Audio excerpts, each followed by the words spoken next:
Et dans ce reportage, certains riverains évoquent les conséquences du bruit sur leur santé. Damien Mascret, bonsoir. Est-ce que Bonsoir. c'est prouvé scientifiquement, le bruit nuit à notre santé physique et Ah mentale? oui, c'est prouvé, hein. D'abord, il y a un effet direct, effectivement. Alors, la gêne sonore, ça c'est évident. Mais sachez qu'avec l'âge, curieusement, alors que l'audition a plutôt tendance à baisser, eh bien, l'intolérance à la gêne sonore, elle va augmenter. Et puis, il n'y a pas que ça, il y a évidemment le sommeil.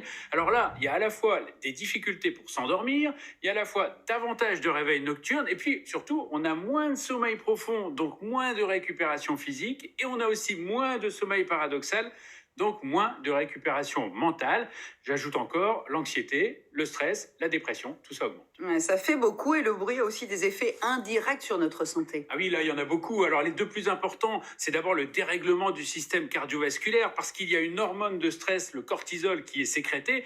Et ça veut dire quoi? Ça veut dire que le cœur va battre un petit peu plus vite, que la pression artérielle va augmenter, donc davantage évidemment d'hypertension, mais aussi de risque d'infarctus du myocarde. Et puis sur le métabolisme des glucides et des lipides, c'est-à-dire la façon dont les graisses et les sucres sont digérés et utilisés par l'organisme, là aussi il y a des perturbations, ça veut dire davantage de diabète, davantage d'obésité, puis enfin le bruit augmente aussi l'appétit.